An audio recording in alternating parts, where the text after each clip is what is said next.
மனுஷன் மாதிரியே தான் உன் முன்னாடி நான் நின்று உன்கிட்ட நான் பேசிக்கிட்டு இருக்கேன்றதை நீ மறந்துடாத மகிழினி. என்னை அந்த பொண்ணி அன்னைக்கு கொன்னுட்டா. அன்னைக்கு நீ அவ கொன்னது எனக்கு இன்னும் மறக்கல. அன்னைக்கு ஒரு ப்ளூ கலர் குச்சியோ பைப்போ எதையோ வச்சு என்னை அடிச்சு அவ கொன்னுட்டான். அந்த கொலகாரி இப்போ எங்கிட்டோ தப்பிச்சு ஓடிட்டா போல இருக்கு. அதனாலதான் அந்த கொலகாரி மல்லிகாக்காவை என்னமோ பண்ணி விட்டா போல. அதனாலதான் எல்லாரும் ஊருக்கு போயிட்டாங்க, அவங்க டார்ச்சல் தாங்க முடியாம. அப்படின்னு தான் நான் சொல்லுவேன். அப்படியெல்லாம் இல்ல அர்ஜுன். அவ திருந்திட்டா. அவ தெரிஞ்சு எத்தனையோ நாட்கள் ஆச்சு. அதுக்கப்புறம் தான் எல்லாரும் கிளம்புனாங்க. அவ செஞ்ச தப்ப அவளே ஒத்துக்கிட்டா.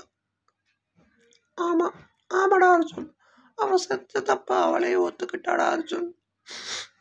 அவளை திருந்திட்டா. அவ இப்ப நல்லவளா ஆயிட்டா. அதனாலதான் அவளோட சேர்ந்து எல்லாரும் ஊருக்கு போயிட்டாங்க. அதனால எல்லாரும் ஊருக்கு போயிட்டாங்க. ஆமாடா அர்ஜுன், உண்மையிலேயே அவ திருந்திட்டாடா. நீ நம்பாதும் உன் இஷ்டம். ஆனா உண்மையிலேயே அவ திருந்திட்டா.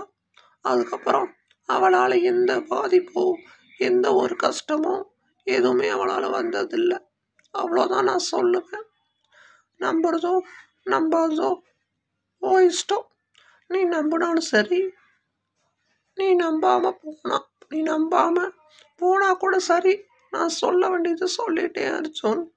அப்புறம் எதுவா இருந்தாலும் ஓ இஷ்டம்டா அர்ஜுன். ஓ இஷ்டம்.